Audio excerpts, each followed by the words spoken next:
গণ্য করা হয় এবং আয় হিসেবে গণ্য করা হয়। যেটা অতিরিক্ত ইনফ্লো যদি হয় সেটা হচ্ছে আয় হিসেবে গণ্য হবে, আর যদি সেটা আউটফ্লো হয় সেটা অতিরিক্ত ক্যাপিটাল এক্সপেন্ডিচার হিসেবে গণ্য হবে। এটা হচ্ছে অতিরিক্ত এডিশনাল ক্যাশ ফ্লোটাই যখন আমাকে ইনফ্লো তৈরি করে দিবে তখন সেটা হবে relevant cash flow. Additional cash flow যখন আমার রিলিভেন্ট ক্যাশ ফ্লো নিয়ে আসতে সহযোগিতা করবে, অর্থাৎ এডিশনাল ক্যাশ ফ্লোর ফলে আমরা যখন অতিরিক্ত ইনফ্লো পাবো তখন সেগুলোকে বলা হচ্ছে রিলিভেন্ট ক্যাশ ফ্লো। পৃষ্ঠা নাম্বার 381-তে আসো। ইনিশিয়াল ইনভেস্টমেন্ট হচ্ছে শুরুতে প্রাইমারিলি যে কস্টটা হয় সেটাকেই বলা হচ্ছে ইনিশিয়াল ইনভেস্টমেন্ট। এটা একটা পেমেন্ট বা আউটফ্লো বা খরচ যাই বলি না কেন, এটা একটা আউটফ্লো। ইনিশিয়াল ইনভেস্টমেন্টটা হচ্ছে একটা আউটফ্লো। পৃষ্ঠা নম্বর 381-তে দেখতে পাবো। জি স্যার। আছে? আচ্ছা, operating cash flow. Operating cash flow গুলো হচ্ছে যে পিরিয়ডিক বেসিসে যে ক্যাশ ফ্লো গুলো হবে এটাকে বলা যায় incremental after tax cash inflow resulting from implementation of a project during its life। অর্থাৎ একটা প্রজেক্টের বয়স যদি 10 বছর হয় তাহলে শুরু থেকে 10 বছর পর্যন্ত যতগুলো ক্যাশ ইনফ্লো হবে আফটার ট্যাক্সের পরে সবগুলোকে বলা হচ্ছে অপারেটিং ক্যাশ ইনফ্লো। বুঝছো কি বিষয়টা? একটা প্রজেক্টের লাইফ যদি 5 বছর হয়, শুরু থেকে 5 বছরে যতগুলো ইনফ্লো হবে সবগুলোকে বলা হচ্ছে operating cash inflow after tax. মানে এটা ক্যালকুলেশন করতে হবে আফটার ট্যাক্সের পরেই মেইনলি। আর এটা হচ্ছে terminal cash flow. Terminal cash ফ্লোটা হচ্ছে যখন প্রজেক্টটার শেষের দিকে, যখন আর প্রজেক্টের লাইফ থাকবে না, অর্থাৎ 10 বছরের প্রজেক্টটা হলে 10 বছরের শেষে যখন যে ক্যাশ ফ্লোটা আসবে সেটাকে বলা হচ্ছে terminal cash flow. Terminal cash flow যদি 10 বছরের শেষে একটা ক্যাশ ফ্লো পাওয়া গেল সেটা অপারেটিং ক্যাশ ফ্লোর অন্তর্ভুক্ত হয়। আর 10 বছর পরে ওর পরে আর কোনো ক্যাশ ফ্লো পাওয়া যায় ওটা যদি টার্মিনাল ক্যাশ ফ্লো হয় তাহলে দুটো আলাদা। টার্মিনাল ক্যাশ ফ্লোর মধ্যে অপারেটিং ক্যাশ ফ্লো অবশ্যই থাকবে না, অপারেটিং ক্যাশ ফ্লো আলাদা এবং টার্মিনাল ক্যাশ ফ্লো আলাদা হিসেবেই থাকবে। ফিগার নাম্বার দেখো 8.3 তে দেওয়া আছে, পাওয়া গেছে? 8.3 381 পৃষ্ঠায় ফিগার 8.3। এখানে ইনিশিয়াল ইনভেস্টমেন্ট দেওয়া আছে, যেটা ইনিশিয়াল আউটফ্লো বলা যায় বা ইনিশিয়াল ইনভেস্টমেন্ট বলা যায় বা এটাকে ইনিশিয়াল আউটলে বলা যায়। 50,000 টাকা। কয় হাজার টাকা? স্যার এটা আছে 360 পৃষ্ঠা। আমাদের 360, এখানে আমার বইতে 381। 360 61 তে আছে। হ্যাঁ, ফিগার নাম্বার 8.3। জি স্যার 8.3। এই যে $50,000 বলা হচ্ছে, এই ডলারটাকে বলা হচ্ছে জিরো পিরিয়ডে হয়েছে, এটাকে বলা হচ্ছে ইনিশিয়াল ইনভেস্টমেন্ট বা ইনিশিয়াল আউটলে বা আউটফ্লো, খরচ বলা যায় এক কথায়। এই $50,000 খরচ করার সাপেক্ষে 10 বছর অর্থাৎ 1 থেকে শুরু করে 10 বছর পর্যন্ত নির্দিষ্ট হারে আফটার ট্যাক্স যে ফ্লোগুলো পাওয়া যাচ্ছে সেগুলোকে বলা হচ্ছে অপারেটিং ক্যাশ ইনফ্লো। আমরা প্রথম পিরিয়ডে পাইছি $4,000, দ্বিতীয় ইয়ারে বা পিরিয়ডে পাইছি $5,000, তৃতীয় ইয়ার বা পিরিয়ডে পাইছি 6,000। এইভাবে ক্রমান্বয়ে 10ম বছরে গিয়ে আমরা কত পাইছি?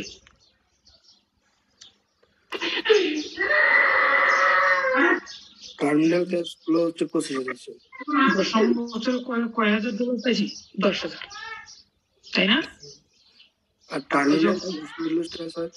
টার্মিনালের কথা বলি নাই আমি। 10ম বছরেও কি পাইছি? 9ম বছরে পাইছি 9,000। 10ম বছরে কি পাইছি? 10,000। নাই পাইছো? ফিগারটা পাইছো? জি স্যার পাইছি স্যার, এটা পাইছি। ওখানে দেখো না, নিচে দেখো 10,000। হ্যাঁ, 10ম বছরে 10,000, এরপর টার্মিনাল হচ্ছে স্যার 25,000। এটা বলছিলাম স্যার। স্ক্রিন শেয়ার একটু পড়ালে ভালো হতো ভাই স্যার। হ্যাঁ, আমি স্ক্রিন শেয়ার তৈরি করতে পারিনি এখনো, তৈরি করতে পারলে দিয়ে দিতাম। এই যে 25,000-এর নিচে দেখো না, নিচে 10,000 আছে না স্যার? ওটাই আছে। হ্যাঁ, তো কয় বছর পাওয়া গেছে? 10ম বছরে। জি স্যার। 10,000 টাকা হচ্ছে অপারেটিং ক্যাশ ফ্লোর মধ্যে করতেছি, কিন্তু 10 বছরে গিয়ে প্রজেক্ট আর রান করবে না, চলবে না। এই 10 বছর গিয়ে অতিরিক্ত আমরা একটা ক্যাশ ফ্লো পাচ্ছি, যেটা বলা হচ্ছে টার্মিনাল ক্যাশ ফ্লো, যেটা হলো $25,000। ওই টার্মিনাল ক্যাশ ফ্লো ওটার পরে প্রজেক্টটা রান করবে না, অর্থাৎ সেটাই চূড়ান্ত। এটা নন অপারেটিং ক্যাশ ফ্লো, এটা বারবার হবে না, বছরের বা ফাইনাল পিরিয়ডের শেষেই হবে। এটা হওয়ার পরে প্রজেক্টটা লিকুইডেশনে চলে যাবে। আর কোনো সমস্যা এ পর্যন্ত ওকে নাকি? হ্যালো, শুনতেছ আমার কথা? জি স্যার শুনতেছি স্যার। হ্যাঁ, এই পর্যন্ত তো ওকে, কোনো প্রবলেম? জি স্যার ঠিক আছে। না স্যার না স্যার। হ্যাঁ, তোমার বই আছে, বই সাথে রাখবা। আচ্ছা, এরপর আসো পৃষ্ঠা number 382। Sunk costs and opportunity costs. Sunk cost and opportunity costs. বুঝো কি এটা কি জিনিস? অর্থাৎ সাঙ্ক কস্ট হচ্ছে সেই কস্ট, সেই আউটলে যেটা অলরেডি হয়ে গেছে। কি হয়ে গেছে? যেটা অলরেডি হয়ে গেছে, এটা আর উদ্ধার করা সম্ভব না, যেটা অলরেডি হয়ে গেছে। এটা আসলে পরবর্তীতে কোনো সিদ্ধান্তের উপরে প্রভাব বিস্তার করতে পারবে না। Sunk costs are those costs that have no effect on cash flow relevant to current decision. যে কষ্টটা আর কি হবে না, ঘটবে না, এবং এটার ইফেক্ট নেই কারেন্ট সিদ্ধান্তের ক্ষেত্রে। এটার কোনো ইফেক্ট মানে যেটা স্যার হয়ে গেছে অলরেডি হয়ে গেছে, এটা আর মানে আসবে না। এটা কোনো সিদ্ধান্তের ক্ষেত্রে এটা প্রভাব নেই। আর অপরচুনিটি কস্টটা, যে ক্যাশ ফ্লোটা আমরা পাবো কিন্তু অন্য কোনো ক্যাশ ফ্লো ছাড় দেওয়ার সাপেক্ষে। অর্থাৎ যে অপরচুনিটিটা পাবো কিন্তু অন্য কোনো অপরচুনিটি থেকে এই ধরনের কস্টগুলোকে বলা হচ্ছে অপরচুনিটি কস্ট। এই ধরনের কস্টগুলোকে বলা হচ্ছে অপরচুনিটি কস্ট। হ্যাঁ, সুযোগ দেয়। অর্থাৎ আমার কাছে দুটো প্রজেক্ট আছে, এ এবং বি প্রজেক্ট আছে। আমি এ প্রজেক্টটা নিলে এ প্রজেক্টের ক্যাশ ফ্লো পাবো, কিন্তু বি প্রজেক্টটা না নেওয়ার কারণে বি প্রজেক্ট থেকে যে ক্যাশ ফ্লো পাইতাম সেগুলো আর পাচ্ছি না। তাহলে এ প্রজেক্টের জন্য সুযোগ ব্যয় হচ্ছে বি প্রজেক্টের ক্যাশ ফ্লো গুলো। বুঝছো কি? জি স্যার, এবার বুঝছি স্যার। হ্যাঁ, ঠিক ধান এবং গমের উদাহরণ তোমরা পড়ে আসছো ইন্টারমিডিয়েট। একটা জমিতে ধান লাগাইলে গম হবে না, ধান লাগাইলে গমের ইনকাম যে ছাড়ে দেওয়া হলো, সেটা গমের সুযোগ ব্যয় হলো সেই গমের ইনকামটা। ওকে,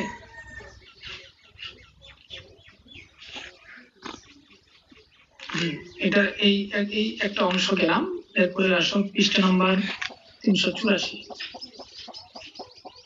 পৃষ্ঠা নাম্বার 384 থেকে 85। এখানে আমরা দেখবো ফাইন্ডিং দ্য ইনিশিয়াল ইনভেস্টমেন্ট। কেমনে আমরা ইনিশিয়াল ইনভেস্টমেন্ট পাবো, বের করছো? স্যার আরেকবার স্যার। পৃষ্ঠা নাম্বার 384 আমার বইয়ে, তোমাদের বইয়ে কত জানি না, 64 65। হ্যাঁ, finding the initial investment, finding the initial 63।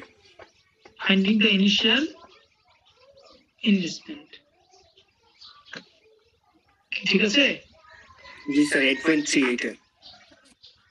এই দুলাল, তুমি দেখো তো আমার এখানে জুম সফটওয়্যারটা ইনস্টল দেওয়া যায় কিনা আমার ল্যাপটপে। আমি নেট কানেকশন দিয়েছি, এই লিঙ্ক নিয়ে যাও। এখান থেকে নিয়ে গেলে আমি দেখে দেবো। হ্যাঁ, খুলে নাও। এটা কাজ করতেছে না, দেখো সলিড সেট। অর্থাৎ ওয়েল এসেটের বিক্রির ফলে যে ট্যাক্সটা আমাদেরকে অন্তর্ভুক্ত করা আছে সেটা বাদ দিয়ে দিব। এখান থেকে এটা পাবো কিভাবে? এটা পাইতে গেলে এই after tax proceed from sales of old asset, এটা পাওয়ার জন্য কি করতে হবে? Proceed from sales of old asset থেকে যত ইনকাম হয়, আর tax on sales of old asset, ট্যাক্সটা সেটা আমরা যতটুকু হয়েছে ট্যাক্সটা আমরা সেলস করার পিছনে ট্যাক্সটা আমরা কি করব, বাদ দিব অথবা যোগ করব। যদি ট্যাক্সটা ইনকাম হয় সেটা যোগ করব, ট্যাক্সটা যদি আমাদের খরচ হয় সেটা বাদ দিব। এই বাদ দিলে আমরা পাবো change in net working capital. এই change in net working capital যদি পজিটিভ আসে তাহলে যোগ করব, নেগেটিভ আসলে বাদ দিব। ইনস্টলেশন কস্ট সেট অর্থাৎ installation cost of new asset, এখান থেকে আমরা বাদ দিব after tax proceed from sales of old asset. আর এই চেঞ্জ যেটা হবে এটা যদি পজিটিভ হয় তাহলে যোগ দিব, আর যদি নেগেটিভ হয় তাহলে এটা বাদ দিব। বাদ দিয়ে আমরা পাবো ইনিশিয়াল ইনভেস্টমেন্ট। যখন আমরা অঙ্ক করব সেখানে কেমনে পাইছি সেটা আমরা জানতে পারবো। এখন থিওরি এটা ব্যবহার করবো। কেন বাদ দিব সে যারা সূত্র তৈরি করছে ওরাই ভালো জানে। বাদ দিতে হবে কারণ কি, এটা আলটিমেটলি ইনিশিয়াল ইনভেস্টমেন্টের মধ্যে, ইনিশিয়াল খরচের মধ্যে আছে আমার এসেটটা কত খরচ। বাজেট ওভার হলে স্যার বাদ দেব তাইলে। ধরো তুমি একটা নতুন মেশিন নিছো, নতুন মেশিনটার আগে একটা পুরাতন মেশিন ছিল নাকি? পুরাতন মেশিন, নতুন মেশিনটা ইনভেস্টমেন্ট করতে গিয়ে পুরাতন মেশিন থেকে তো কিছু কি আসছে, সেলস ভ্যালু আসছে। তো ওইটা সেলস করতে গিয়ে, পুরাতন মেশিন সেলস করতে গিয়ে ট্যাক্স দিতে হয়েছে না? জি স্যার। ট্যাক্সটা, এই জন্য ট্যাক্সটাকে আমরা এখানে কনসিডারেশন নিয়ে আসছি। আবার নতুন মেশিনটার জন্য যে খরচ করছি সে খরচটা তো আমাদের থাকবে, একটা আউটলে হয়েছে। প্লাস ওই খরচটা না, নতুন মেশিনটা বসাইতে গেলে তার জন্য আর একটা খরচ হয় কিনা? জি স্যার। আরটা হয়। তারপরে ওল্ড মেশিনটা যেটা পাইলাম, ওল্ড মেশিন যেটা পাইলাম এটা থেকে তো একটা আয় হয়। কি হয়? আয় হলো। এই আয়টা আলটিমেটলি ইনিশিয়াল ইনভেস্টমেন্টকে কমাই দিবে। কমাই দিবে। কিন্তু এটা ট্যাক্সটা কি আবার করবে? ইনিশিয়াল ইনভেস্টমেন্টকে বাড়াই দিবে। এই জন্য after tax proceed from sales of old asset ক্যালকুলেশনের জন্য আমরা প্রসিড ফ্রম সেলস কে পজিটিভ রাখছি, আর tax on sales of old asset কে আমরা নেগেটিভ এবং পজিটিভ রাখছি। এটা যদি আয় হয় তাহলে সেটা আমাদের জন্য পজিটিভ, আর যদি এটা ব্যয় হয়ে যায় সেটা আমাদের জন্য নেগেটিভ। এই জন্য এখানে এই জিনিসটাকে নিয়ে আসা হয়েছে। এখন চেঞ্জ ইন ওয়ার্কিং ক্যাপিটাল কতটুকু চেঞ্জ হলো, চেঞ্জটা যদি পজিটিভ হয় তাহলে পজিটিভ, আর যদি সেটা নেগেটিভ হয় নেগেটিভ। কার সাথে যোগ করবো? অর্থাৎ এক কথাই installation cost of new asset এর সাথে আমরা tax proceed from sales of old asset বাদ দিব। আর যদি change in net working capital এটা আমাদের পজিটিভ হয় তাহলে আমরা যোগ করবো, যদি নেগেটিভ হয় স্যার বাদ দেব। বাদ দিব। Change in net working capital তোমরা জানো, current asset minus current liability sir. আমাদের তো স্লাইডগুলো দেখাইলে ভালো হতো স্যার, কিছু তো দেখা যাচ্ছে না। আগে আমি তো বললাম আমার ল্যাপটপটা কাজ করতেছে, কাজ ঠিক হয় না। তোমরা আবার এ পর্যন্ত আসো না, একটা ক্লাসটা শুরু করে যাবে, শুরু শেষ না হতে তোমার অনেক পড়া আছে। স্লাইড দেখাবো, স্লাইড দেখাই নাই তো আমি, কেমনে দেখতে পাবো? বুঝছো কি? জি স্যার। এই ইনস্টল মূলধন। হ্যাঁ বলো। বললাম আপনার একটা অ্যাকাউন্টিং এরকম একটা ম্যাথ করছি, মেশিনারি ব্যাংক থেকে অবশ্যই ট্যাক্স এগুলো বাদ দিয়েছে। সবই পারবা, এখানে তো সবই আছে, সব একটু করে বুঝতে পারবা কি জিনিস। তাহলে যে এসেটটা কেনার জন্য আমাদের প্রথমে খরচ হয়েছে সেটাকে বলেছি কস্ট অফ নিউ এসেট, আর তার জন্য বসানোর জন্য তাকে প্লেস করার জন্য যে কস্টটা হবে সেটাকে বলা হচ্ছে ইনস্টলেশন কস্ট। বুঝছো কি? তাহলে তাহলে cost of new asset plus installation cost, এইটা কি বলবো আমরা ডেপ্রিসিয়েবল ভ্যালু।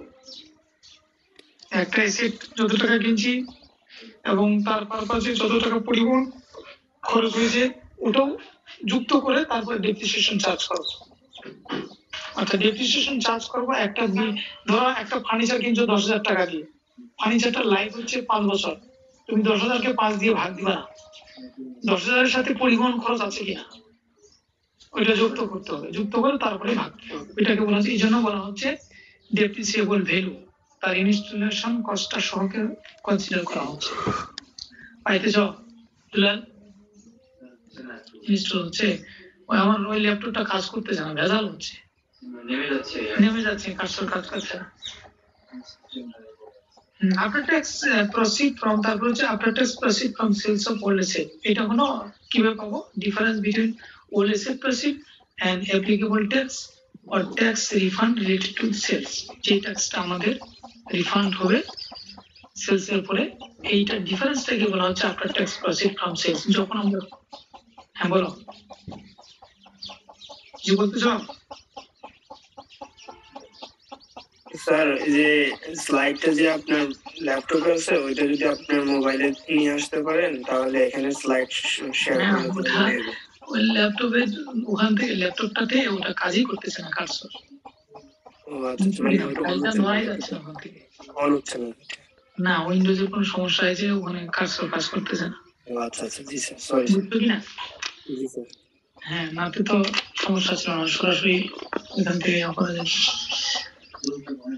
তাহলে এটা এই পর্যন্ত দেখলাম। এখন আসো পৃষ্ঠা নম্বর 386 আসো। হ্যাঁ, তোমরা ওই মাথায় রাখো যে after tax proceed from sales, policy বিক্রি করলে তার একটা ট্যাক্স কি করে আমরা পাই, তারপরে পলিসি বিক্রি করলে তার একটা ট্যাক্স তো আমাদের থেকে যায়। এটা ইনফ্লো হিসাবে কাজ করে। কি হিসাবে কাজ করে? আমরা সরি, এসেট ওল্ড এসেট বিক্রি করলে যেটা পাবো সেটা আমাদের ইনফ্লো। কি সেটা আমাদের ইনফ্লো, কিন্তু যে ট্যাক্সটা দিব সেটা কি? আউটফ্লো। এটা আউটফ্লো হিসাবে কাজ করে। পৃষ্ঠা নম্বর 386 তোমাদের বইয়ে দেখো তো, বুক ভ্যালু নামে একটা কনসেপ্ট আছে। হয়েছে ইনস্টল হয়েছে? জুম জুম স্যার আমাদের হচ্ছে 366 বুক ভ্যালু, কোন ভ্যালু? এসেটের বুক ভ্যালু, অর্থাৎ এসেটের কস্ট যত হয়েছে তার ইনস্টলড কস্ট যত হয়েছে তাই সেখান থেকে আমরা ডেপ্রিসিয়েশন বাদ দিলে যেটা পাবো, যেটা থাকবে ডেপ্রিসিয়েশন বাদ দেওয়ার পর সেটাকে বলা হচ্ছে কোন ভ্যালু? বলো কোন ভ্যালু পাইছো? বুক ভ্যালু স্যার কেমনে পাবো? 366 পেজে আছে স্যার বুক ভ্যালু। হ্যাঁ, কেমনে পাবো? Sir installed cost of asset থেকে অ্যাকুমুলেট ডিপ্রিসিয়েশন বাদ দিলে স্যার বাদ দিলে আমরা পাবো বুক ভ্যালু বা অবলিখিত মূল্য। বাংলা ভাষায় কি বলা হয়? স্যার এখানে হচ্ছে অবলিখিত মূল্য মানে হচ্ছে যেটা আমার এটা প্রাইস যতটা থাকবে ততটা নাকি, যেটা আমার এখানে দেখেন পরিবহন কস্ট আর ধরো তুমি একটা বিল্ডিং, তুমি একটা ফার্নিচার নিছো, ফার্নিচারটা নিছো 9,000 টাকা দিয়ে। ফার্নিচারটা তোমার বাড়িতে বসানো পরিবহন সহ খরচ হলো আরো 1,000, ঠিক আছে? তাহলে টোটাল কত হলো? টোটাল ইনস্টলড কস্ট কত হলো?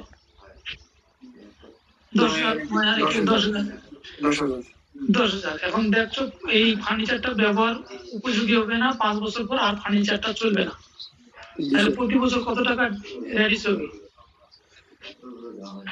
ধরেন প্রতি বছর 2,000 করে 5 বছর পরে 2,000। তাহলে 1 বছর পরে ফার্নিচারটার মূল্য কত থাকবে?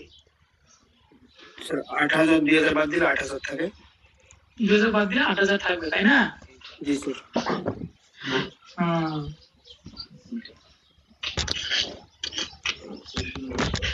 তোমাদের এই যেটা ইয়া করলাম, তোমাদের আইডিটা বলো তো একটু।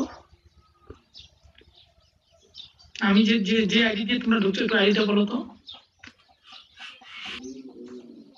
লিংকটা আইডিটা বললেই হবে। শেষের নাম্বারটা 120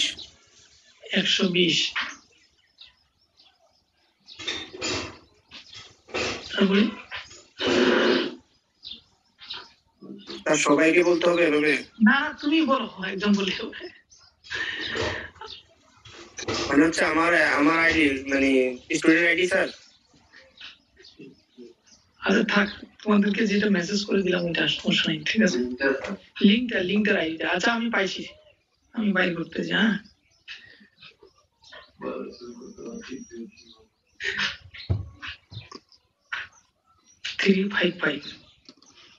দেখি জয়েন করা যায় কিনা।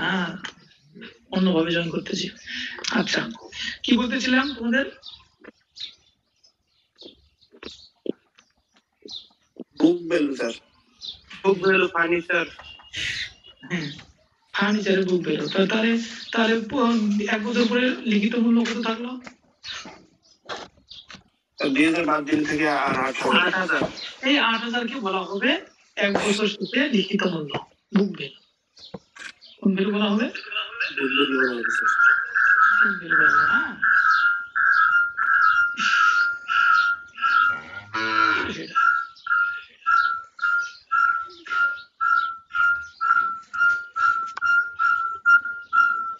এরকম করে কেন? কম্পিউটার কোনো সমস্যা আছে, বুঝে নিতে পারছি না। হ্যালো হ্যালো, স্যার শুনতে পাচ্ছি স্যার। সজীব, জি স্যার। হ্যাঁ তাহলে বুক ভ্যালু তো বুঝছো নাকি? জি স্যার, বুক ভ্যালু বুঝছি স্যার।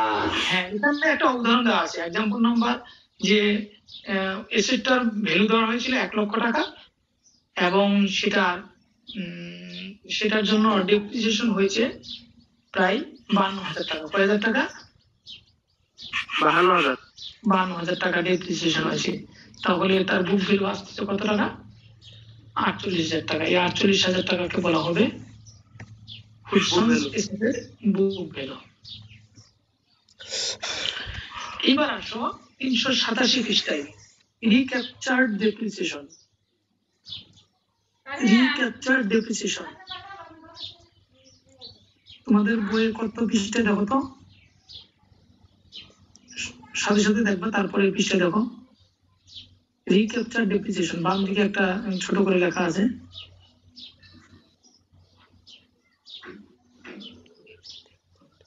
পাইছো?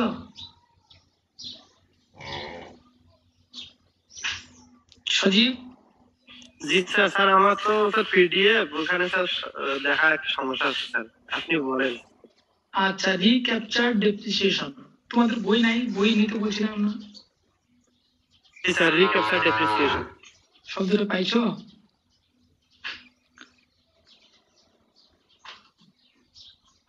পাইছো তো নাকি?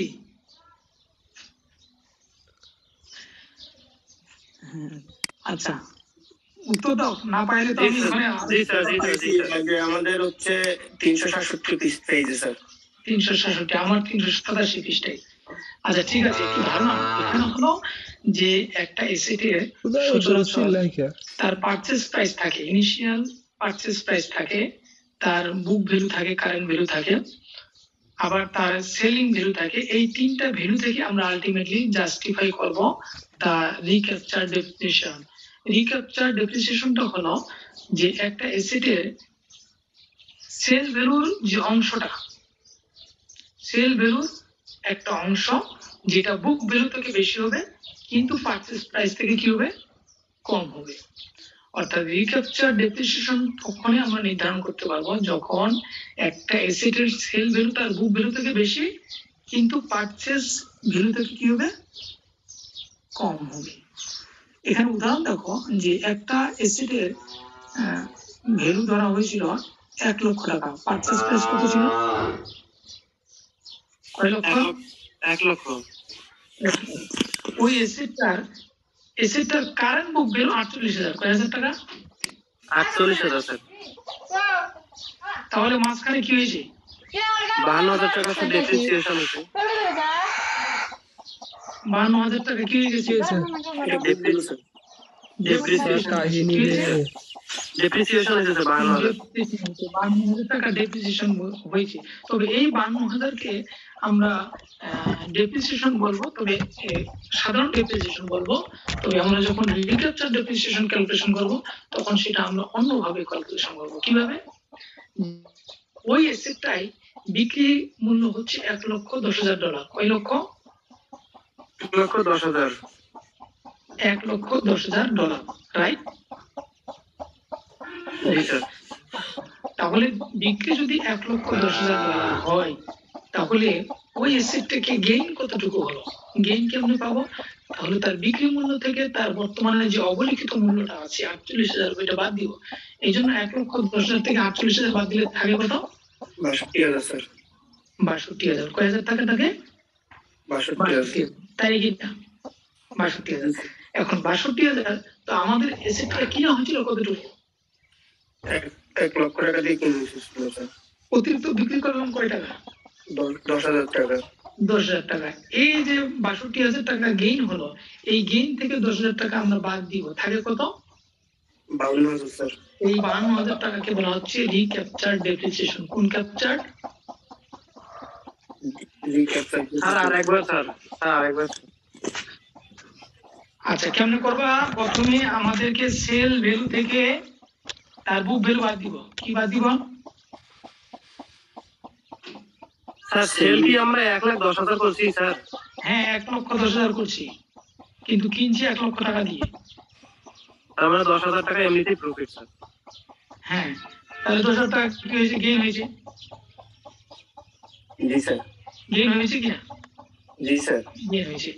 আচ্ছা, এখন তার আগে আরেকটা গেইন ক্যালকুলেশন করতে হবে যে এসেটটার ভ্যালু আমরা বিক্রি করছি 1,10,000, কিন্তু তার বুক ভ্যালু কত ছিল? স্যার 1 লাখ ছিল স্যার। ও বুক ভ্যালু 48,000। স্যার, স্যার বুক ভ্যালুটা কি স্যার? ডেপ্রিসিয়েশন দিয়ে মানে বাদ দিয়ে যেটা থাকবে ডেপ্রিসিয়েশন যেটা বাদ দিয়ে থাকবে সেটা কি? Book value sir. স্টুডেন্ট ইয়ে থেকে যে বুক ভ্যালু বাদ দেওয়ার পরে যেটা থাকবে সেটা হচ্ছে বুক ভ্যালু। ডেপ্রিসিয়েশন বাদ দেওয়ার পরে যেটা থাকবে সেটার নাম হলো কি? Book value sir. Book value. আচ্ছা, এই আমরা তো এসেটটা বিক্রি করলাম, বিক্রি করলাম কত? 1,10,000। আর আমাদের বুক ভ্যালুটা বাদ দিলাম 48,000, থাকে কত? 62,000। থাকে কত? 62,000 স্যার। এই 62,000 টাকা আমাদের গেইন হয়েছে। গেইনটা কি আসলে? এটা আমাদের ডেপ্রিসিয়েশন একটা গেইন। ডেপ্রিসিয়েশন কি? এক ধরনের ক্যাশ ইনফ্লো। ডেপ্রিসিয়েশন কি? Cash inflow sir. Cash inflow. এই জন্য 62,000 টাকাকে আমরা গেইন বলতেছি। কিন্তু আরেকটা গেইন যেটা হয়েছে, গেইনটা ডাবলিং হয়ে যাচ্ছে, ওভারল্যাপিং হয়ে যাচ্ছে। 10,000 টাকার গেইনটা ওভারল্যাপিং হয়ে যাচ্ছে। কি হয়ে যাচ্ছে? ডাবল কাউন্টিং হয়ে যাচ্ছে। এই জন্য 1,10,000 থেকে আমরা 10,000 টাকা বাদ দিচ্ছি। 1,10,000 থেকে আমরা 1 লক্ষ বাদ দিচ্ছি, অর্থাৎ সেলিং প্রাইস থেকে আমাদের পারচেজ প্রাইস বাদ দিচ্ছি। তাহলে আমাদের গেইন হচ্ছে 10,000। এই 10,000 টাকা আবার আরেকবার কাউন্টিং হয়ে যাচ্ছে কোথায়? যখন আমরা 1,10,000 থেকে 48,000 বাদ দিচ্ছি, তখন ওখানে 10,000 ঢুকে আছে। এই জন্য 62,000 থেকে আবার 10,000 টাকা বাদ দিচ্ছি। বাদ দিলে যেটা থাকবে সেটার নামকে বলা হচ্ছে রিক্যাপচার ডেপ্রিসিয়েশন। এটার নাম কি? Recapture depreciation sir. এটাকে বলা হবে তখন রিক্যাপচার ডেপ্রিসিয়েশন। তাহলে একটু সাধারণ ডেপ্রিসিয়েশন থেকে ক্যালকুলেশনটা একটু ভিন্ন ভাবে করতে হবে। কি করতে হবে? সাধারণ ক্যালকুলেশনে তুমি মনে করছো এসেটটার দাম হচ্ছে, এসেটটার প্রাইস হচ্ছে তোমার 1 লক্ষ, ওইখান থেকে তোমার মনে করো বুক ভ্যালু 48 বাদ দিয়ে দিলা, তুমি পেয়ে গেলা বুক ভ্যালু, বা বুক ভ্যালুটা সেখানে বাদ দিয়ে দিলা, তুমি পেয়ে গেলা ডেপ্রিসিয়েশন। কিন্তু এটা এইভাবে করতে হবে না, এখানে সেলটাকে কি করতে হবে? অ্যাডজাস্ট করতে হবে। কি করতে হবে? সেলিং প্রাইসটাকে। স্যার এখানে একটা ইয়া দিছিল যে আমাদের ওখানে যে আপনার ওখানে দিছিল ক্যালকুলেশন দিছিল স্যার একটা। হ্যাঁ, কি দিছিল? ওই যে ক্যাপিটাল, এরপর হচ্ছে রিক্যাপচার ডেপ্রিসিয়েশন যোগ করে দিছিল 62,000, এরপর হচ্ছে রেট দিছিল একটা 40%। আচ্ছা, এটা ওখানে ডেপ্রিসিয়েশনের কথাগুলো বলা ছিল। হ্যাঁ, এটা দুইটা কথা ছিল যে একটা হচ্ছে ক্যাপিটাল গেইন আর একটা হচ্ছে রিক্যাপচার ডেপ্রিসিয়েশন। গেইন, ক্যাপিটাল গেইনের উপর 40% রেট ধরে গুণ দেওয়ার পরে ট্যাক্স, ওইটা গুণ করার পরে 4,000 হয়েছে, 10,000 উপর গুণ করে। আর হচ্ছে রিক্যাপচার ডেপ্রিসিয়েশনের উপর গুণ করে 40,000 হয়েছে, সরি 20,800 টাকা হয়েছে। তো ওখানে টোটাল টানছে 24,800 টাকা, আর এখানে টোটাল অ্যামাউন্ট টানছে 62,000 টাকা। 62,000 টাকা। হ্যাঁ, ওটা ট্যাক্স অ্যাডজাস্ট করছে পরে। এটা ট্যাক্স বের করছে স্যার। জি স্যার। আমরা আগে ক্যালকুলেশন করব রিক্যাপচার ডেপ্রিসিয়েশন কতটুকু। আমাদের 52,000 টাকা। কয় হাজার টাকা? 52,000। 52,000 টাকা। শালার মুরগি। ঠিক কি না? জি স্যার। হ্যাঁ, তাহলে গেইন কতটুকু? 62,000 টাকা। গেইন 62,000 টাকা, এটার উপরে 40% ট্যাক্স, 40% ট্যাক্স চার্জ করে আমরা 24,800 টাকা পাইছি। 24,800 টাকা 40% ট্যাক্স চার্জ করা হয়েছে গেইনের উপরে। আর আমাদের রিক্যাপচার ডেপ্রিসিয়েশন যেটা আমাদের 10,000 টাকা গেইন হয়েছে ওটা বাদ দিয়ে হলো আমাদের 52,000 টাকা। আর এরপরে নেক্সট প্যারাগ্রাফে দেখো, অর্থাৎ ফিগারটার উপরে, Hudson instead sell the old asset for 70,000 টাকা। তার পুরানো এসেট আবার সে বিক্রি করলো কয় হাজার টাকা দিয়ে? 70,000 টাকা দিয়ে। তোমাদের লেখা কি ধরা যাচ্ছে না নাকি? তোমরা যেখানে বইটা পিডিএফ করছো পাইছো? না স্যার, এটা স্পষ্ট বোঝা যাচ্ছে স্যার। ওই সবাই একটা তো সবাই তো ধরেন যে মোবাইল ইয়াতে আছে। আর আমাদের তো একটাই ডিভাইস স্যার, মানে তাইলে স্যার এখান থেকে ওখানে যাইতে একটু সমস্যা হচ্ছে স্যার। একটা কারণ হচ্ছে যারা ল্যাপটপ অন করে স্যার, মোবাইল অন করে তারা হয়তো বলতে পারতেছে। হ্যাঁ, আমার তো একটা ডিভাইস, আমি তো বুদ্ধি বেকায় দিয়ে পড়ে গেছি। এটাই স্যার। আমার সামনে বই রাখতে হয়েছে আর তোমাদের মোবাইলে কথা বলতে হচ্ছে, বুঝছো কিনা? জি স্যার। স্যার এই যে আপনি একটা কাজ করবেন নাকি আমি এখন স্লাইডটা আপনার এখানে শেয়ার করবো নাকি, যদি আমি পিডিএফটা ইয়ে করি? তুই আব্দুল রহমান তুই ওটা দে, তাহলে আমরা সবাই দেখতে পারবো, স্যারও দেখতে পারবো। হ্যাঁ, দাও স্লাইডটা তুমি অন করো, স্লাইডটা অন করো, আমি সেখান থেকে তাহলে তুমি স্ক্রিন করো। আচ্ছা তাহলে আমি দেখতেছি স্যার। তুমি স্ক্রিন করো তোমার। আমার তুই স্ক্রিন শেয়ার কর। হ্যাঁ একটু ওয়েট করে আমি দিচ্ছি। হ্যাঁ, এই তো সুন্দর, এটা ভালো হবে যাতে সবাই দেখতে পাই।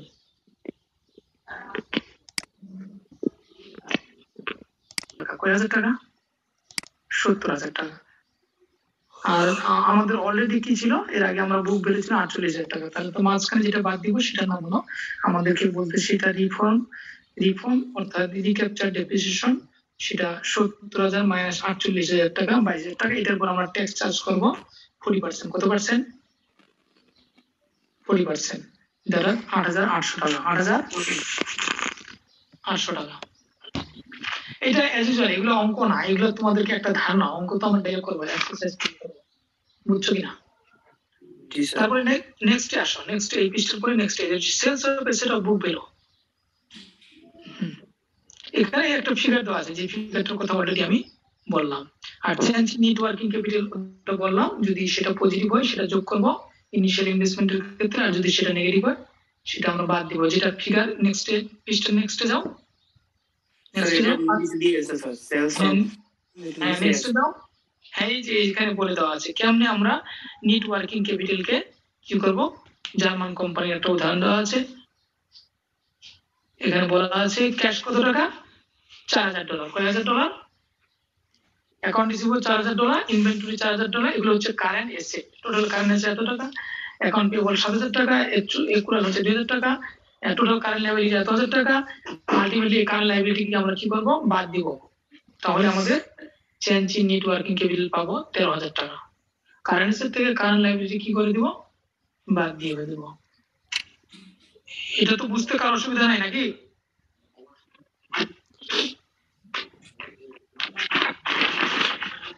হ্যাঁ বলো, এখন দেখতে পাচ্ছ তো? হ্যাঁ জি স্যার, দেখা যাচ্ছে। হ্যাঁ হ্যাঁ, এই তো সুন্দর। এখন স্লাইড তৈরি করতে হবে না, তোমরা ভালো এরকম কাজ করবা। হ্যাঁ, বইটা নিয়ে আলোচনা করবো, আর আমার কষ্টটা কমাই দিলা তোমরা। তোমাদের ধন্যবাদ। হ্যাঁ, তোমরা শেয়ার করবো, আমি ওখান থেকে দেখে দেখে লেকচার দিব, বুঝছো কিনা? জি স্যার। তাহলে current asset minus current liability বাদ দিলে আমরা পাবো কি? Change in net working capital. তাহলে এখানে কত হচ্ছে? 13,000 টাকা।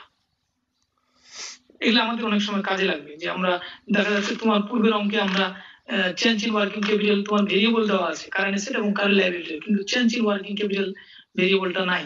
তাহলে এটা তোমাকে ক্যালকুলেশন করে নিয়ে আসে চেঞ্জ ইন করে নিতে হবে, কোনটা বাদ দিতে হবে। আর ক্যালকুলেটেড ইনিশিয়াল ইনভেস্টমেন্ট, যেটা ফরম্যাট আমরা আগে দেখছি। আরেকটা আমাদের ডেপ্রিসিয়েশন একটা সিস্টেম, যেটা হলো মার্জিনাল অ্যাক্সিলারেটেড রিকভারি সিস্টেম। এটা বিভিন্ন বছরের একটা ডেপ্রিসিয়েশনের রেট গুলো দেওয়া থাকে। ডেপ্রিসিয়েশন কি দেওয়া থাকে? রেট দেওয়া থাকে। নিচের প্যারাগ্রাফ নিয়ে আলোচনা করছি এখন আমি। Marginal accelerated cost recovery system, এখানে এলাবোরেশনটা দেয় নাই হয়তো, MACRS। এখানে বিভিন্ন রেট দেওয়া থাকে ডেপ্রিসিয়েশন, ওই রেটগুলো আমরা চার্জ করব, বলে থাকবে এর আন্ডারে কতগুলো রেট দেওয়া আছে। পাইছো? এই যে ওখানে আছে, উপরে দেওয়া আছে। একটু বড় করে নাও স্ক্রিনটা। হ্যাঁ, বড় করে নিলে বুঝতে পারবা।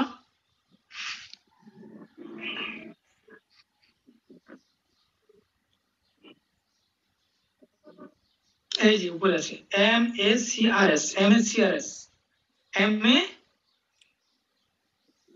MA CRS। হ্যাঁ, তার একটা ফরম্যাট দেখো, নিচে দেখো, তোমরা অঙ্কটা দেখো, অঙ্কটা উপরে একটু উপরে উঠাও, স্ক্রিনটা একটু উপরে উঠাও, পারলে আর একটু উঠাও, আর একটু উঠাও, উপরে উপরে। না না, এটা না, ফরম্যাটটা দেখো।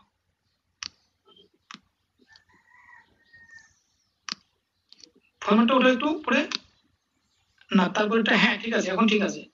এইটা এই যে একটা মেশিনের ইনভেস্টমেন্ট কেমনে ক্যালকুলেশন করবো দেখো। তাহলে মেশিনটার দাম কত ছিল? 3,80,000 টাকা। কস্ট ধরছে কত? 20,000 টাকা। দেখতে পাচ্ছ তো নাকি? 20,000 টাকা। তাহলে টোটাল ইনস্টলমেন্ট কস্ট হচ্ছে কত টাকা? যেটা ডেপ্রিসিয়েবল বলা হচ্ছে 4 লাখ টাকা। After tax proceed from sales, এই যে ওল্ড এসেটটা থেকে বিক্রি করছে, পাইছে 2 লাখ টাকা। ট্যাক্স ধরা হয়েছে ওল্ড এসেটের উপরে 84,180 টাকা, বাদ দিয়ে থাকে কত? 1,95,000 কত? 1,95,840 টাকা। যোগ হবে, বাদ যাবে। স্যার এটা বাদ যাবে স্যার, ট্যাক্স 4 লক্ষ থেকে কি যাবে? 4 লক্ষ থেকে 1,95,840 টাকা বাদ যাবে স্যার। বাদ যাবে, ঠিক আছে। আর চেঞ্জিং ওয়ার্কিং ক্যাপিটাল তো এটা পজিটিভ না নেগেটিভ? এটা স্যার পজিটিভই আছে স্যার। হ্যাঁ, তাহলে যোগ হবে। তাহলে এই জন্য 4 লাখ থেকে 1,95,840 টাকা আমরা বাদ দিব, আর 17,000 টাকা আমরা যোগ করে দিব। পাবো কি? Initial investment. ইনিশিয়াল, বুঝা গেছে? জি স্যার। এইখানে এই ট্যাক্সটা কিভাবে ক্যালকুলেশন করা হয়েছে অঙ্কে উপরে দেওয়া আছে, তোমরা পড়লে ওটা বুঝতে পারবে, কিন্তু ফরম্যাট হলো এটা। ইনিশিয়াল ইনভেস্টমেন্টের ফরম্যাট হলো এইভাবে ক্যালকুলেশন করতে হবে। এরপরে আসো operating cash flow, operating cash inflow. কোন cash inflow? Operating cash inflow. আমরা অপারেটিং ক্যাশ ইনফ্লো নিয়ে কথা বলবো। অপারেটিং ক্যাশ ইনফ্লো গুলো আমরা কিভাবে পাবো সেটা পৃষ্ঠা নাম্বার তোমরা 395 বা 97 এই বইটাতে পেয়ে যাবে। একদম আরো পরে যাও, আরো পরে যাও, আরো পরে যাও। 71 স্যার, 71, 72, 73 এর দিকে পাবো অপারেটিং ক্যাশ ফ্লো গুলো কেমনে ক্যালকুলেশন করবো। আরো নিচে যাও, আরো নিচে যাও, আরো যাও, যাও। এই যে এখানে পাওয়া গেছে, এই যে পাওয়া গেল স্যার টেবিল নাম্বার 8.5। এখানে আমরা অপারেটিং ক্যাশ ফ্লো বলতেছি। এই যে নিচে 1,65,000, 1,30,200, 1,62,400, 1,51,200, 1,51,200, এগুলোকে বলা হচ্ছে কোন cash flow? Operating cash flow. Operating cash flow. তাহলে এখানে কথা বলবো, হ্যাঁ অপারেটিং ক্যাশ ফ্লো ক্যালকুলেশন। তাহলে এক বছরে দেখো কেমনে ক্যালকুলেশন করবো। রেভিনিউর সাথে এক্সপেন্স গুলো কি দিব? বাদ দিব। রেভিনিউর সাথে কি বাদ দিব? এখানে রাখো এটা। অপারেটিং ক্যাশ ফ্লো বাই করার ক্ষেত্রে প্রথমে একটা বছর দেখো। হ্যাঁ বলো, কি বলতে চাও? না স্যার ঠিক আছে, বলেন স্যার। না স্যার আপনি বলেন। আচ্ছা, এটা এই টপিকটা নিয়ে যেহেতু আলোচনা করছি এই জন্য এখানে আমি আটকায় রাখলাম। রেভিনিউ থেকে আমরা এক্সপেন্স বাদ দিব। তাহলে 25,20,000 থেকে 23 লক্ষ বাদ দেওয়া হয়েছে। এইটাকে বলবো, যেটা বাদ দিয়ে যেটা থাকবে 2,20,000, এটাকে বলবো profit before depreciation and tax, অথবা আর্নিং বিফোর ডেপ্রিসিয়েশন অথবা ট্যাক্স, অথবা অপারেটিং ইনকাম। এটার নাম তিনটা হবে। কয়টা? Profit before depreciation and tax, অথবা earning before depreciation and tax, অথবা অপারেটিং প্রফিট, অথবা ইবিআইটি।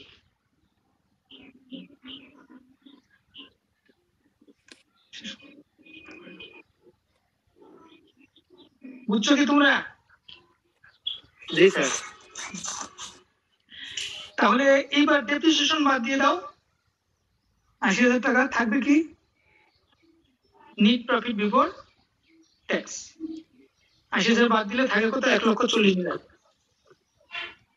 এই 1,40,000 কে বলা হবে নিট প্রফিট বিফোর ট্যাক্স, অথবা প্রফিট আফটার প্রফিট, অথবা আর্নিং বিফোর ট্যাক্স, যাই বলি না কেন। এখান থেকে এই টাকাটার উপরে 40% ট্যাক্স চার্জ করবো। 1,40,000 উপরে 40% চার্জ করলে 56,000 হয়। কত হয়? 56,000। মানে অঙ্কে বলে দেওয়া থাকবে কত পার্সেন্ট ট্যাক্স চার্জ করা হবে। এই 56,000 আমরা 40% ট্যাক্স চার্জ করলাম, হলো 56,000। তাহলে এই ট্যাক্স বাদ দিলে আমাদের থাকে NEET profit after tax. NEET profit after tax. হ্যাঁ, নিট প্রফিট আফটার ট্যাক্স, এটাকে বলা হচ্ছে নিট বেনিফিট বলা হয় অনেক সময়। নিট প্রফিট আফটার ট্যাক্স, এটার সাথে এই যে ডেপ্রিসিয়েশনটা এক ধরনের কি, ডেপ্রিসিয়েশন আমি তোমাদেরকে বলছিলাম ডেপ্রিসিয়েশন এক ধরনের ইনফ্লো। ডেপ্রিসিয়েশন কি? ইনফ্লো। এই জন্য ডেপ্রিসিয়েশনটা আমরা এখানে আবার যোগ করতেছি। তাহলে 84,000 সাথে 80,000 যোগ করলে হলো 1,64,000। এই 1,64,000 কে বলা হবে অপারেটিং ক্যাশ ইনফ্লো। এটাকে বলা হবে কি?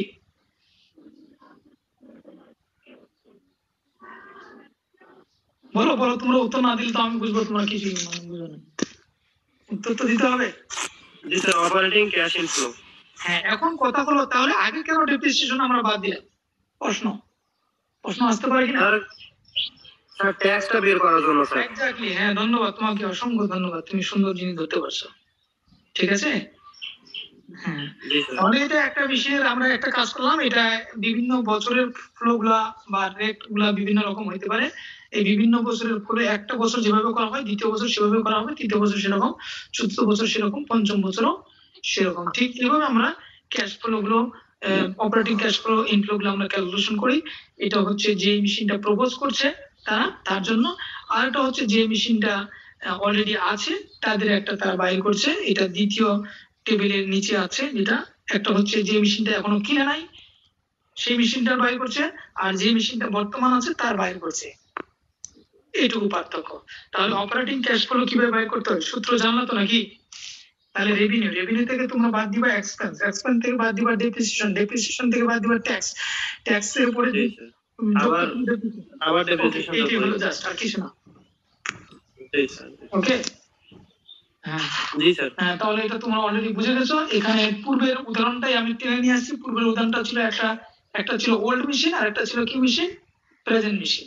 একটা হচ্ছে প্রেজেন্ট মেশিন, আর একটা হচ্ছে প্রস্তাব যেটা কিনতে হবে, সেই মেশিনের দুটার ক্যাশ ফ্লো তারা এখানে দেখাইছে। আমরা অপারেটিং ক্যাশ ফ্লো আমরা জানলাম কেমনে হয়। ওকে, জি স্যার। এখন আসো এরপরে নেক্সট আর উল্টো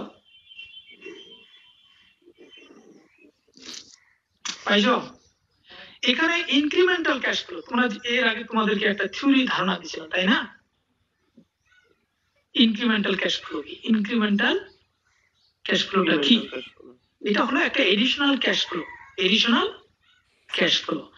এখন যদি আমি প্রপোজ মেশিনটাকে ব্যবহার করি আর নতুন মেশিনটাকে যদি আমি বর্তমান মেশিনটাকে যদি বাদ দিই, তাহলে আলটিমেটলি আমার ক্যাশ ফ্লো বাড়বে না কমবে? এটা আমরা জানতে পারবো। তাহলে যদি বাড়ে সেটা আমাদের বুঝবো, এটা আমাদের একটা রিলিভেন্ট এডিশনাল বা রিলিভেন্ট বা ইনক্রিমেন্টাল ক্যাশ ইনফ্লো। দেখো ফিগার নাম্বার এখানে টেবিলে দেখো, তোমাদের টেবিলে দেখো 8 পয়েন্ট উঠাও, টেবিলে উঠাও 8.9। খুব সহজ জিনিস এগুলো, হ্যাঁ, এই বিহেভিয়ার ফাইন্যান্সের মতো না, এখানে কেমন দিয়ে না এরকম না। তাহলে 6টা বছর আছে। ওই পরীক্ষাগুলো স্যার একটু, আমরা তো 1 বছর অনেক চুপচাপ করে আছি, এখন ওই পরীক্ষাগুলো কেমন শর্ট করে দিলে হতো না স্যার? হ্যাঁ, ওই পরীক্ষাগুলো আমাদেরকে একটু শর্ট করে নিয়ে একটু পরীক্ষা একদম ফুল দমে চলবে, শর্টকাট নাই। এখন তোমাদের সবার পরীক্ষা তো শুরু হবে তোমাদের মনে হয় 7 তারিখ থেকে, জানো কি? আমাদের বড় ভাই তো বলছে যে 10 তারিখ থেকে, আমরা আবার 7 তারিখ থেকে পিছিয়ে আসলাম। না 7 তারিখ থেকে স্যার রুটিন দিয়েছে স্যার। রুটিন দিয়েছে, তাহলে 7 তারিখে পর মনে হয় সব চলবে। এখন কোনো করোনা নাই, বুঝছো কিনা? তার মানে আমাদের স্যার পরীক্ষা চলবে কি? হ্যাঁ, তোমাদের পরীক্ষা হয়ে যাবে, পড়াশোনা করো। তারা আমাদেরকে স্যার আমাদের স্যার একটা ছিল স্যার, ওই শেষে একটা কুইজ বাকি ছিল, আপনি অ্যাসাইনমেন্ট জমা দিতে বলছিলাম, ওগুলো দিছো? দাও নাই তো? না স্যার। দাও নাই কেন? আমি কোথায় নাম্বার দিব? তোমরা একটা জমা দিও, আমাকে অনলাইনে লিখে টিকে পাঠাই দিও, আইডি দিয়ে। অনলাইনে স্যার অ্যাসাইনমেন্ট জমা দেবো স্যার? হ্যাঁ, অনলাইনে জমা দিবা, সুন্দর করে লিখে টিকে জমা দিবা। আমি কিন্তু এই প্লাগারিজম সফটওয়্যার দিয়ে চেক করবো কেউ কপি করছো কিনা। পাঠাইছো অন্য যারা হাতে লেখো নাই তারা কিন্তু ধরা পড়ে যাবা, আর যারা হাতে লিখছো তারা কিন্তু ধরা পড়বে না, কারণ কপি করলে একটা স্ক্র্যাচ উঠে, সফটওয়্যারে বলে দেয় এটা কপি করা। আমি জানি এটা স্যার কপি। হ্যাঁ, তোমরা জানো, যারা জানো তাহলে জেনে শুনে আমি তোমাদের তাও সিগন্যাল দিয়ে দিলাম একটা। স্যার ওটা আমাদেরকে করে দেন স্যার, আমাদের কি ফ্রি করে দেন স্যার? এটা মানে না নিলে হয় না স্যার? না নিলে ওটা ফ্রি করা যায়? ফ্রিতে সবই হয়ে গেল না, তোমরা দিও, এটা তো আমি তো তোমার কুইজ নিতে যাই না। তাহলে কুইজ দাও, একটা কুইজ দিয়ে দাও। বই না স্যার, হ্যাঁ ছোটখাটো কথা তো বলছি, তোমাদের সামারি করতে বলছি আমি। কি করতে বলছি? স্যার সব তো ভুলে গেছি স্যার। হ্যাঁ বলি, আরেকবার পড়ে নিবে সব, তাহলে তোমাদের পরীক্ষার জন্য পড়াশোনা হবে, একটু আইডিয়া হবে। ঠিক আছে, ভুলে যাবো, আমরাও ভুলে যাই। তোমরা যেমন ভুলে যাও, আমরা বেশি ভুলে যাই আরো। বললেই হয়ে যাবে, হ্যাঁ, টেনশনের কিছু নেই। আচ্ছা আসো আমরা শেষ করি, তোমাদের ক্লাস তাড়াতাড়ি শেষ করে দিতে পারলে আমি ভালো হই। জি স্যার। আচ্ছা তাহলে এখানে প্রপোজ মেশিনটা আমরা ইনফ্লো পাইলাম 5-6 বছরে, এটা তো দেখলাই নাকি কিভাবে আমরা পাইলাম। রেভিনিউ থেকে বাদ দিলাম এক্সপেন্স থেকে আমরা বাদ দিলাম কি তোমার ডেপ্রিসিয়েশন থেকে ট্যাক্স বাদ দিলাম, ট্যাক্সের উপর আমরা ডেপ্রিসিয়েশন যোগ করলাম। তারপর আমরা এক বছর, প্রথম বছরে পাইলাম 1,64,000, দ্বিতীয় বছরে 1,83,200, তৃতীয় বছরে 1,62,400, চতুর্থ বছরে 1,51,200, পঞ্চম বছরে 1,51,200, ষষ্ঠ বছরে পেয়ে গেলাম 8,000 টাকা প্রপোজ মেশিনের ক্ষেত্রে। কিন্তু প্রেজেন্ট মেশিনের ক্ষেত্রে প্রথম বছরে পাইলাম 1,37,520, দ্বিতীয় বছরে 1,25,520, এইভাবে আমরা ষষ্ঠ বছরে 0 পাইছি। তাহলে প্রথম বছর থেকে প্রপোজ মেশিন তার প্রেজেন্ট মেশিনের যে ক্যাশ ইনফ্লো যে ডিফারেন্স, এটা বাদ ডিফারেন্সটাই হচ্ছে ইনক্রিমেন্টাল বা রিলিভেন্ট ক্যাশ ফ্লো। তার ডিফারেন্স কত হয়? 26,480 নাকি 26,480। এটা বুঝতে অসুবিধা নাই তো কারো নাকি? না স্যার। আচ্ছা তাহলে এই যে সূত্রটা দেওয়া আছে, নিচে একটা সূত্র দেওয়া আছে না, ইনক্রিমেন্টাল ক্যাশ ফ্লো দেওয়া আছে কিনা? জি স্যার। এইটা মেইনলি আমরা যেটা করলাম, ওই যে ফরম্যাটটা নিয়ে আসলাম, এই যে সূত্রটা, এই সূত্রটা মেইনলি আমরা যে ফরম্যাটটা ছিল না, রেভিনিউ থেকে আমরা বাদ দিলাম কি এক্সপেন্স থেকে বাদ দিলাম কি এই ট্যাক্স চার্জ করলাম, এই জিনিসটা এখানে জাস্ট সামারাইজ করে বসানো হয়েছে। এটা দরকার নাই, তোমাদের পূর্বেরটা করলেই তোমাদের মনে রাখতে পারবে। এটাই জাস্ট দেখা যাচ্ছে যে হ্যাঁ, এটা তো ঝামেলা দরকার নাই তো, তুমি এটা ফরম্যাটটা মনে রাখবা। সেই সূত্র তো কিছু বলবে না স্যার। হ্যাঁ ওইটা কি আমরা ওইটা মানে 8.8 টেবিলটা মনে রাখলে হবে স্যার? হ্যাঁ মনে রাখলে হবে, ওইটুকু ফরম্যাট মনে রাখলে হবে, বাকিটা তোমার বোঝার দরকার নেই, এটা মনে রাখলে হবে। এখানে আরেকটা বিষয় ব্যবহার করা হয়েছে যে মার্জিনাল ট্যাক্স রেট কে ক্যালকুলেশনের জন্য এই জিনিসটা ব্যবহার করা হয়েছে। কোন ট্যাক্স রেট কে? Marginal cash. হ্যাঁ যে সবই দেওয়া আছে, কিন্তু সবই তোমার দেওয়া আছে, তাহলে কত পার্সেন্ট ট্যাক্স, কত টাকা ট্যাক্স চার্জ করে এই জিনিসটা আসছিল, বুঝলে না? স্যার একবার প্রথমে যাও উপরে যাও, এই যে টেবিলটাতে যাও, প্রথমে যাও 8.8 এ। হ্যাঁ ওইখানে যাও আগে যাও। হ্যাঁ এই যে এখানে মনে করো তোমার অপারেটিং ক্যাশ ফ্লো দেওয়া হলো, ডেপ্রিসিয়েশন দেওয়া হলো, তারপরে এক্সপেন্স দেওয়া হলো, রেভিনিউ দেওয়া হলো, এখন বলা হলো ট্যাক্স কত টাকা ছিল, ওইটা ক্যালকুলেশনের জন্য এই সূত্রটাকে ব্যবহার করেছে। তাহলে তুমি যদি সব ভ্যালুগুলো জানো, মিসিং ভ্যালুটা তুমি অলরেডি ক্যালকুলেশন করতে পারবা, এটা তেমন নাই, তবে এই ফর্মুলাটা মনে রাখলে পারবা। স্যার এখানে যে উইথ প্রেজেন্ট মেশিন, এখানে নিচেরটাই তো বলা হচ্ছে যে কোনটা? এই যে আচ্ছা উইথ প্রেজেন্ট মেশিন দিয়ে করো আর প্রপোজ মেশিন দিয়ে করো একই জিনিস। ও ধরো তোমাকে রেভিনিউ দেওয়া হলো, এক্সপেন্স দেওয়া হলো, তারপরে ডেপ্রিসিয়েশন দেওয়া হলো, তারপর তোমাকে ট্যাক্স রেট দেওয়া হলো না, তোমাকে অপারেটিং ক্যাশ ইনফ্লো দেওয়া হলো। স্যার আমার মনে হয় এখানে দুটোই বের করতে হবে মেবি। হ্যাঁ তোমাকে তখন বলতে হবে না, অপারেটিং ক্যাশ ফ্লো তোমার দিয়ে দেওয়া হলো, তখন বলা হলো ট্যাক্স কত টাকা আসবে, কত পার্সেন্ট, এই জিনিসটাকে বোঝানো হচ্ছে।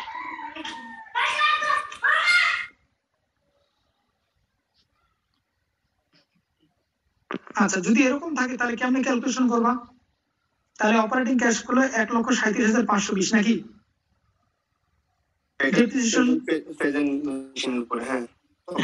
তাহলে এই ওইখানে ট্যাক্স পর্যন্ত যাইতে গেলে কি করে ডেপ্রিসিয়েশন যোগ হয়েছে না বাদ হয়েছে? যোগ হয়েছে, এটাকে তুমি তখন বাদ দিয়ে দিবা, কি দিয়ে দিবা? 1,37,520 থেকে এই 28,800 টাকা পাবা, তাহলে পেয়ে যাবা কোথায় চলে যাবা? নেট প্রফিট আফটার ট্যাক্সে চলে যাবা নাকি?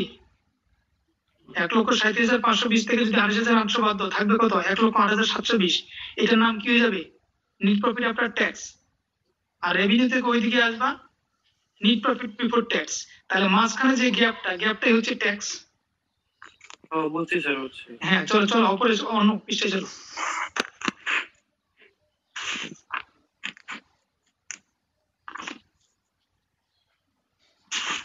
ইনক্রিমেন্টাল শিখলা? হ্যাঁ,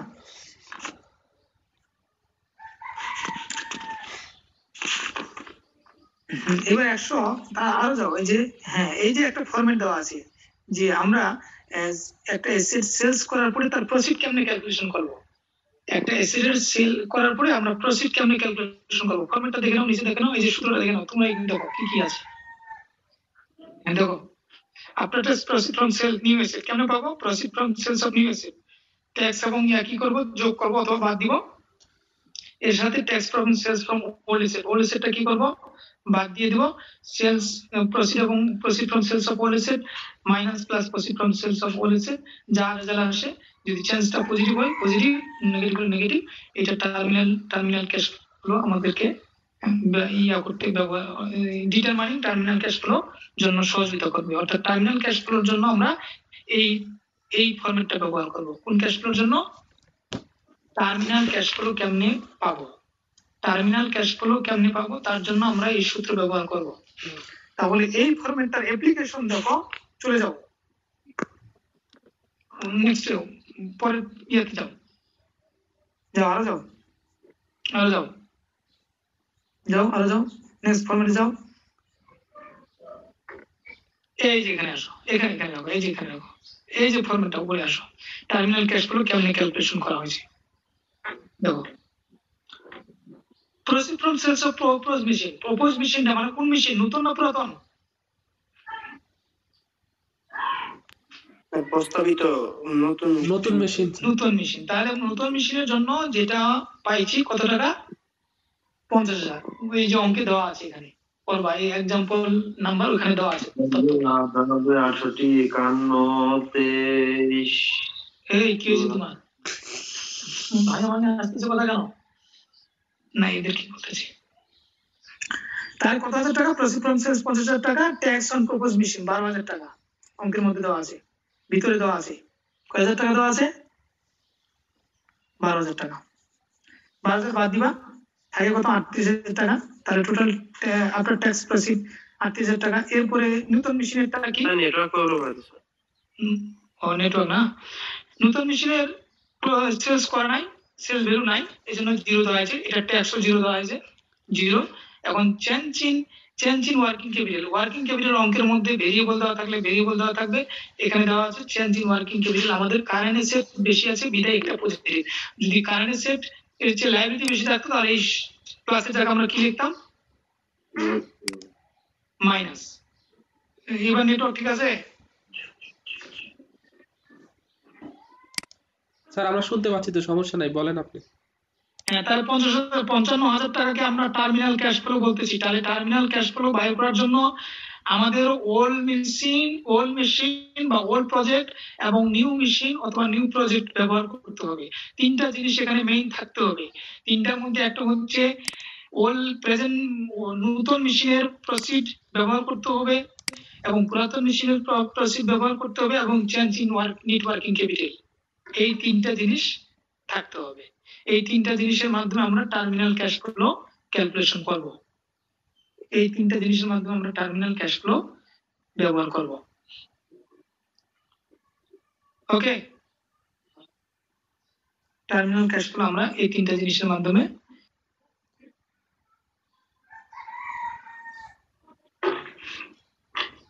আচ্ছা, এখানে একটা ফিগার দেওয়া আছে নিচে, তারপরে পরের প্যারাগ্রাফে চলে যাব। Relevant cash flow, relevant cash flow, আরো যাও এটা হ্যাঁ এখানে আসো, দাঁড়াও। তো প্রথম এই যে ক্যাশ ফ্লোটা 2,21,160, এটা কি 2,21,160 কি? এটা প্রপোজাল ক্যাশ ফ্লো কি স্যার? এটা ইনিশিয়াল ইনভেস্টমেন্ট। জি স্যার, ইনিশিয়াল। এটা ইনিশিয়াল ইনভেস্টমেন্ট। ওকে, এটাকে বলা হচ্ছে ইনিশিয়াল। জি স্যার, এখন দেখছি স্যার। এখন দেখতে পাচ্ছ 2,21,160 কে বলা হচ্ছে ইনিশিয়াল ইনভেস্টমেন্ট। কোন পিরিয়ড হচ্ছে? জিরো পিরিয়ডে ঘটছে। আচ্ছা, 26,480 টাকা, 57,680 টাকা, এগুলো হচ্ছে operating cash inflow, operating cash inflow. আর ডান দিকে একদম পঞ্চম বছরে গিয়ে দেখো, পঞ্চম বছরে কি পাওয়া গেছে? টার্মিনাল ক্যাশ ফ্লো, যেটা আমরা পূর্বের সূত্র দিয়ে ব্যবহার করে ক্যালকুলেশন করে নিয়ে আসবো, এবং অপারেটিং ক্যাশ ইনফ্লো এটা 73,200 আসছে পঞ্চম বছরে। তাহলে টার্মিনাল ক্যাশ ফ্লো এবং অপারেটিং ক্যাশ ফ্লো মিলে পাওয়া গেছে 1,22,000 কত টাকা? 200 টাকা। 1,22,000 কত টাকা? 28,000 না স্যার, হ্যাঁ, এখানে 22 টাকা 1,28,200 এখানে দেওয়া আছে স্যার। আমাদের বইতে। আচ্ছা, 1,28,200 দেওয়া আছে না? তাহলে স্যার। পূর্বে 55,000 টাকাকে নিয়ে আসছে, আর 73,000, 26,480, 57,680, 55,000, 61,200, আর এখানে হচ্ছে 55,000 আর 73,200, 1,28,200 টাকা। এটাকে বলা হচ্ছে total cash flow. Cash flow. কোনটাকে?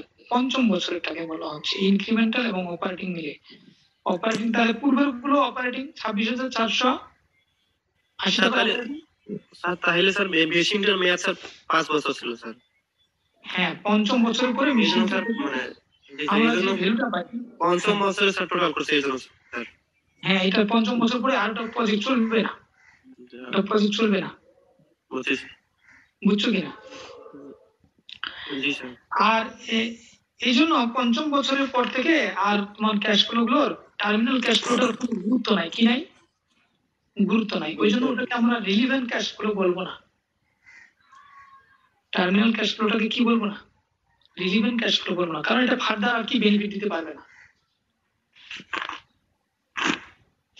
আচ্ছা, আমরা চলে যাও এখন চ্যাপ্টারের শেষের দিকে চলে যাও, একদম এক্সারসাইজে চলে যাও। চ্যাপ্টার শেষ করে দিছি, চলে যাও এক্সারসাইজে যাও, যাও আরো যাও, যাও। হ্যাঁ, এই যে এখান থেকে আমাদের অঙ্ক করতে হবে। এই যে উপরে আসো, বামে আসো, আরেকটু প্রথমটা দেখো, প্রথমটা দেখো, প্রথমটা দেখো। প্রবলেম কোথায়? সেলফ টেস্ট নাকি? হ্যাঁ, প্রথমটা আসছে। হ্যাঁ, দেখো এখানে বলতেছে book value tax initial investment কেমনে ক্যালকুলেশন করব? তোমরা তো জানো অলরেডি কেমনে বুক ভ্যালু ক্যালকুলেশন করব।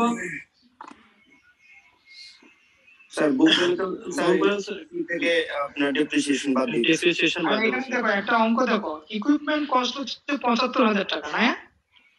ওই ইকুইপমেন্টটার জন্য ব্যবহার করা হচ্ছে আরো ইনস্টলমেন্টের জন্য খরচ হচ্ছে 5,000। তাহলে টোটাল ইনস্টলেশন কস্ট কত? 5,000 80,000 টাকা। 80,000, right? G sir. 80,000. It will be depreciated MSCR 5-year recovery. The old piece of equipment purchased 5 year ago install, এটা আরেকটা হচ্ছে ওল্ডটার জন্য কত টাকা install? 50,000, and it was depreciated 5-year recovery. The old equipment sold 55,000 টাকা for removal. As result, replacement investment working capital এত 15,000, the fixed এত টাকা, and calculate the book value of old piece of equipment. Old piece of equipment এর book value জানতে চাইছে। তাহলে সূত্র ওই যে পৃষ্ঠা নাম্বার যাও, তোমার পূর্বে যাও, সূত্রটা যে সূত্র দিয়ে ব্যবহার করে ক্যালকুলেশন করতে হবে। নাম্বার হচ্ছে 371 নেবে। হ্যাঁ, 300। দেখো বুক ভ্যালু কেমনে ক্যালকুলেশন করব? তাহলে ওল্ড মেশিনের কি বাদ দিব? তার ইনস্টলেশন কস্ট মাইনাস তার অ্যাকুমুলেটেড ডেপ্রিসিয়েশন মাইনাস তার অ্যাকুমুলেটেড ডেপ্রিসিয়েশন। আর ওল্ড মেশিনের ক্ষেত্রে এটা হলো ওল্ড মেশিনের ক্ষেত্রে, আর নিউ মেশিনের ক্ষেত্রে কি ব্যবহার করব? রিক্যাপচার ডেপ্রিসিয়েশন যেটা। জি স্যার। জি স্যার। তাহলে ফেজ তার অতিরিক্ত ভ্যালু কত আসছে, তার গেইন কত আসছে, এটা কি বুঝতে পারছো নাকি? আচ্ছা শোনো, তাহলে তোমরা বাসায় এই এক্সারসাইজের অঙ্কগুলা দেখো, যদি যেটা পারবো না সেটা আমি করে দিব। ঠিক আছে। আমি বুঝাতে পারছি কি বললাম বলো দি? জি স্যার, আমাকে দেখে একটু স্যার। হ্যাঁ, তোমরা এখান থেকে সেলফ টেস্ট কয়টা আছে? একটা, দুইটা।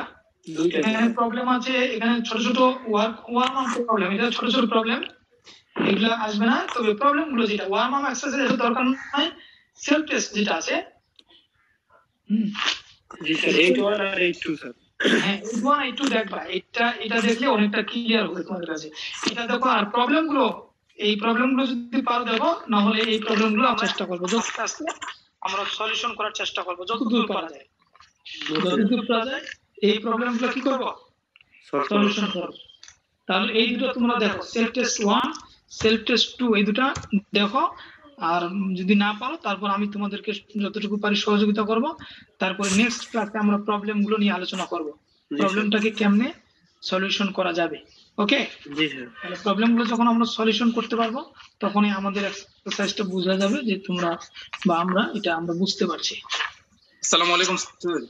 তাহলে আজকে এই পর্যন্ত ওকে স্যার আমার একটু রিকোয়েস্ট স্যার, মানে জানতাম না যে আজকে ক্লাস আছে, এই সময় মানে মিস করছি, একটু যদি শর্মা বলে দেন আজকে ক্লাস একটু সামারি যদি একটু বলতেন। আমাদের আজকে ক্লাস নিয়ে আলোচনা হচ্ছে যে আমাদের ইনক্রিমেন্টাল ক্যাশ ফ্লো কি, আমাদের রিলিভেন্ট ক্যাশ ফ্লো কি, এগুলা নিয়ে আলোচনা করছি। আমাদের ডেপ্রিসিয়েশন কেমনে ক্যালকুলেশন করতে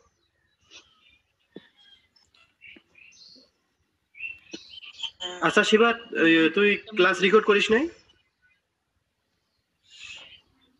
হ্যাঁ শোনো, ওই চ্যাপ্টারটার বই আছে না তোমাদের কাছে, ওই বইটা তোমরা একটু করে নিও। হ্যাঁ বইটা একটু পড়িও, পড়লে বুঝতে পারবা। আর যারা অলরেডি ক্লাসে ছিল তাদের কাছে জেনে নিবা কোন কোন জায়গায় সমস্যা, জেনে নিবা। স্যার আমার কাছে Okay. রেকর্ড আছে, ক্লাস রেকর্ডটা আছে, এটা গ্রুপে দিয়ে দিব, নিয়ে দেখে নেবেন। আচ্ছা দেখে দিও, ওটা দিয়ে দিও। আরেকটা হলো এই যে পিডিএফ, এই যে এই পিডিএফটা এইভাবে ক্লাসে তোমরা অন করে দিবা। আমার ল্যাপটপ কাজ না করলে তোমরা অন করে দিবা, বুঝছো কিনা? জি স্যার এইভাবে আমি আলোচনা করবো, এটাই ভালো লাগতেছে আমার, খুব ভালো। তোমরা আমার অনেক সহযোগিতা করলে, আমার সময় বাঁচাই দিলাম, না দেখলে লিখতে হইতো আমাদের। ওকে জি স্যার। হ্যাঁ তাহলে এই